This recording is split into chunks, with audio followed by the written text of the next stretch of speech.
Hello everyone, आप सभी का करंट अफेयर्स 360 में स्वागत है। उम्मीद करता हूं आप सभी लोग बहुत अच्छे होंगे। तो आज के इस वीडियो में हम पढ़ेंगे 12 अगस्त 2020 के करंट अफेयर्स। इसी के साथ ही अगर आपको इस लेक्चर का पीडीएफ फाइल डाउनलोड करना हो तो आप डिस्क्रिप्शन में दिए गए टेलीग्राम चैनल को ज्वाइन करके पीडीएफ फाइल डाउनलोड कर सकते हैं। तो चलिए चलते हैं आज के पहले क्वेश्चन की ओर। तो पहला क्वेश्चन है, विश्व हाथी दिवस कब मनाया जाता है? When is world elephant day is observe? तो इसका सही जवाब है 12 अगस्त। 12 अगस्त को वर्ल्ड एलिफेंट डे को मनाया जाता है। तो अगर बात करते हैं वर्ल्ड एलिफेंट डे क्यों मनाया जाता है, तो वर्ल्ड एलिफेंट डे इसलिए मनाया जाता है ताकि लोगों में हाथियों के कंजर्वेशन और प्रोटेक्शन के प्रति जागरूकता फैलाई जा सके। क्योंकि हाथियों का के बारे में आपको पता होना चाहिए कि इनकी बहुत ज़्यादा पोचिंग यानी शिकार किया जाता है इनके टस्क के लिए। तो अगर बात करें इसकी शुरुआत कब हुई थी, तो वर्ल्ड एलिफेंट डे की शुरुआत हुई थी 2012 में और इसको एलिफेंट री इंट्रोडक्शन फाउंडेशन के द्वारा से मनाया जाता है। तो चलिए चलते हैं अगले क्वेश्चन की ओर।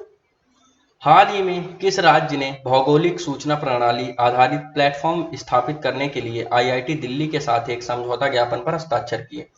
Recently which state has signed memorandum of agreement with IIT Delhi to set up a geographical information system based platform?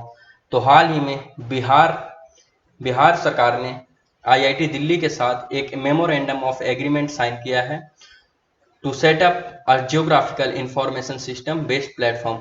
यह प्लेटफॉर्म किस लिए लगाया जाएगा, तो यह प्लेटफॉर्म इसलिए लगाया जाएगा ताकि बिहार के अंदर जो एयर क्वालिटी है उसको तो सुधारा जा सके, क्योंकि वहाँ की एयर क्वालिटी काफ़ी ज़्यादा खराब हो चुकी है। तो बिहार स्टेट जो पॉल्यूशन कंट्रोल बोर्ड है और आईआईटी दिल्ली यह मिलकर इस प्रोजेक्ट पे काम करेंगे। तो अगर बात करते हैं बिहार के बारे में, तो बिहार के बारे में पता होना चाहिए आपको। बिहार की कैपिटल क्या है? बिहार की कैपिटल है पटना। और बिहार के गवर्नर कौन है? गवर्नर है फागू चौहान। और बिहार के सीएम कौन है? बिहार के सीएम है नीतीश कुमार। और बिहार के अंदर लोकसभा की 40 सीटें हैं और राज्यसभा की 16। तो चलिए चलते हैं अगले क्वेश्चन की ओर। अगला क्वेश्चन है, हाल ही में भारत ने किस देश के साथ 5 इको टूरिज्म जोन के विकास के लिए समझौता किया है? Recently India has signed an agreement with which country for development of 5 eco tourism zones? तो हाल ही में भारत ने मालदीव के साथ एक एग्रीमेंट साइन किया है जिसके तहत भारत सरकार मालदीव के अंदर 5 इको टूरिज्म जोन को विकसित करेगी और यह इको टूरिज्म जोन मालदीव के अडू एटॉल सिटी के अंदर बनाए जाएंगे।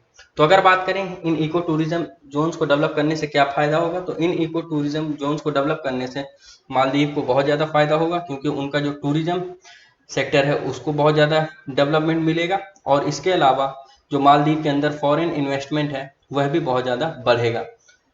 तो अगर बात करते हैं मालदीव के बारे में, तो मालदीव की कैपिटल क्या है? मालदीव की कैपिटल है माले। और मालदीव की करेंसी है मालदीवियन रुपया। और मालदीव के प्रेसिडेंट कौन है? प्रेसिडेंट है इब्राहिम मोहम्मद सोलिह। तो चलिए चलते हैं अगले क्वेश्चन की ओर। हाल ही में किस राज्य सरकार ने मुख्यमंत्री किसान सहाय योजना शुरू की? Recently which state government launch मुख्यमंत्री किसान सहाय योजना? तो हाल ही में गुजरात सरकार ने अपने यहाँ के किसानों के लिए मुख्यमंत्री किसान सहाय योजना शुरू की है। इस योजना के तहत उन किसानों को लाभ मुहैया कराया जाएगा जिनकी फसल खराब हो जाती है सूखे, बारिश या अन्य किसी मौसम आपदा के कारण। तो इन किसानों को बिना किसी प्रीमियम के फ्री ऑफ कॉस्ट इस योजना के तहत कंपनसेशन मुहैया किया जाएगा। तो अगर बात करते हैं गुजरात के बारे में, तो गुजरात की कैपिटल क्या है? गुजरात की कैपिटल है गांधीनगर। और गुजरात के गवर्नर कौन है? गुजरात के गवर्नर है आचार्य देवव्रत। अगर बात करें गुजरात के सीएम के बारे में, तो गुजरात के सीएम है विजय रूपानी जी। और गुजरात में लोकसभा की 26 सीटें हैं और राज्यसभा की 11। तो चलिए चलते हैं अगले क्वेश्चन की ओर। अगला क्वेश्चन है, हाल ही में किस राज्य सरकार ने वनवासियों का समर्थन करने के लिए इंदिरा वन मितान योजना शुरू की है? Recently which state government has launch Indira वन मितान योजना टू सपोर्ट फॉरेस्ट ड्वेलर्स? तो हाल ही में छत्तीसगढ़ सरकार ने अपने यहाँ इंदिरा वन मितान योजना शुरू की है। इस इंदिरा वन मितान योजना के तहत जो छत्तीसगढ़ राज्य के अंदर वनवासी यानी फॉरेस्ट ड्वेलर्स हैं उनको स्वावलंबी बनाया जाए, यानी उनको सेल्फ रिलायंस बनाने के लिए यह योजना शुरू की गई है। और इस योजना के तहत लगभग 19 लाख फैमिली जो कि फॉरेस्ट ड्वेलर्स हैं उनको लाभ पहुंचाया जाएगा। इस योजना के तहत जो यंगस्टर्स हैं उनको उनके ग्रुप बनाकर उनको जो फॉरेस्ट मैनेजमेंट है उसमें लगाया जाएगा, ताकि उनको आसानी से एम्प्लॉयमेंट मिल सके और उनके लिए जो एम्प्लॉयमेंट अपॉर्चुनिटी है वह बढ़ सके। तो अगर बात करते हैं छत्तीसगढ़ के बारे में, तो छत्तीसगढ़ की कैपिटल क्या है? छत्तीसगढ़ की कैपिटल है रायपुर। और छत्तीसगढ़ की गवर्नर कौन है? गवर्नर है अनसुईया उइके जी। अगर बात करें छत्तीसगढ़ के सीएम के बारे में, तो छत्तीसगढ़ के सीएम है भूपेश बघेल। और छत्तीसगढ़ में लोकसभा की 11 सीटें हैं और राज्यसभा की 5। तो चलिए चलते हैं अगले क्वेश्चन की ओर। हाल ही में वाल्टर मार्टोस ने किस देश के नए प्रधानमंत्री के रूप में शपथ ली है? Recently Walter Martos has been sworn in as the new prime minister of which country? तो हाल ही में वाल्टर मार्टोस ने पेरू के प्रधानमंत्री के रूप में शपथ ली है। तो अगर बात करते हैं पेरू के बारे में, तो पेरू की कैपिटल क्या है? पेरू की कैपिटल है लीमा। और पेरू के प्रेसिडेंट कौन है? पेरू के प्रेसिडेंट है मार्टिन विजकेरा। और पेरू की करेंसी क्या है? पेरू की करेंसी है सोल।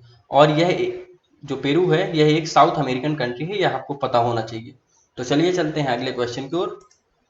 हाल ही में किस संगठन ने Nth रिवॉर्ड्स नामक एक लॉयल्टी प्लेटफॉर्म शुरू किया है? Recently, which organization has launched a loyalty platform named Nth Rewards? तो हाल ही में NPCI यानी national payment corporation of India ने एक लॉयल्टी प्लेटफॉर्म Nth Rewards को लॉन्च किया है। और इस प्लेटफॉर्म के माध्यम से जो यूजर्स हैं वो पर ट्रांजेक्शन के हिसाब से पॉइंट्स अर्न करेंगे और उन पॉइंट्स को रिडीम करके बहुत सारे ऑफर्स प्राप्त कर सकते हैं। तो अगर बात करते हैं national payment corporation of India की, तो इसका हेडक्वार्टर कहाँ है? इसका हेडक्वार्टर है मुंबई में। और इसका फाउंडेशन कब हुई थी? इसकी फाउंडेशन हुई थी 2008 में। अगर बात करें इसके एमडी और सीईओ कौन है? इसके एमडी और सीईओ हैं दिलीप आसबे जी। तो चलिए चलते हैं अगले क्वेश्चन की ओर। हाल ही में किस देश ने दुनिया का पहला कोविड-19 वैक्सीन लॉन्च किया? Recently which country launch world first covid vaccine? तो हाल ही में रसिया ने दुनिया का पहला कोविड-19 वैक्सीन लॉन्च कर दिया। इस वैक्सीन का नाम है स्पुतनिक 5। स्पुतनिक 5 इसका नाम इसलिए रखा गया है क्योंकि रसिया का जो पहला सैटेलाइट था उसका नाम भी स्पुतनिक 5 था, तो उसी की मेमोरी में इन्होंने वैक्सीन का नाम भी स्पुतनिक 5 रख दिया है। तो अगर बात करें इस वैक्सीन को किसके द्वारा डेवलप किया गया है, तो इसको डेवलप किया गया है गैमेलिया माइक्रोबायोलॉजी रिसर्च सेंटर के द्वारा। तो अगर बात करते हैं रसिया के बारे में, तो रसिया की कैपिटल क्या है? कैपिटल है मॉस्को। और करेंसी क्या है? Russian rouble. और रशिया के प्रेसिडेंट है व्लादिमीर पुतिन। तो चलिए चलते हैं अगले क्वेश्चन की ओर। हाल ही में अंडमान और निकोबार द्वीप समूह को मुख्य भूमि से जोड़ने वाली सबमरीन ऑप्टिकल फाइबर केबल का शुभारंभ किसने किया?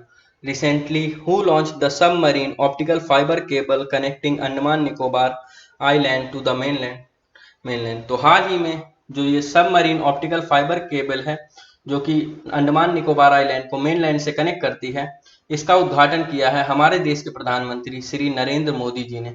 तो अगर बात करें यह submarine optical fibre cable connecting Andaman Nicobar island to mainland, ये प्रोजेक्ट था क्या? तो यह प्रोजेक्ट था टेलीकॉम से जुड़ा हुआ। और इस प्रोजेक्ट के तहत जो अंडमान निकोबार आइलैंड है इसको मेन लैंड से कनेक्ट कर दिया गया है। और यह कनेक्ट इसलिए किया गया है ताकि जो अंडमान एंड निकोबार आइलैंड है यहाँ पर हाई स्पीड इंटरनेट और बेटर जो इंटरनेट और टेलीकॉम कनेक्टिविटी है इसको मुहैया कराया जा सके।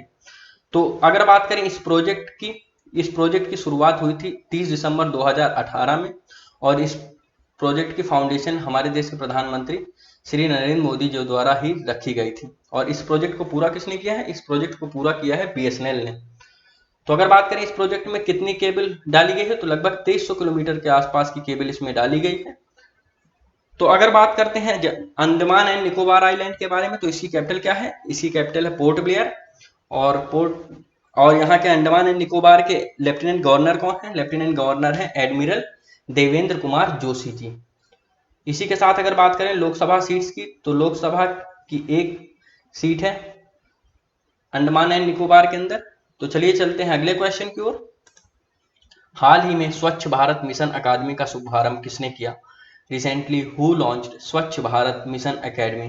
तो हाल ही में हमारे यूनियन मिनिस्टर फॉर जल शक्ति श्री गजेंद्र सिंह शेखावत जी ने स्वच्छ भारत मिशन अकेडमी को लॉन्च कर दिया। और यह लॉन्च किया गया है किस कैंपेन के दौरान? तो आपको पता होना चाहिए कि मैंने अभी पिछले दिनों में पढ़ाया है, गंदगी मुक्त भारत कैंपेन चलाया जा रहा है।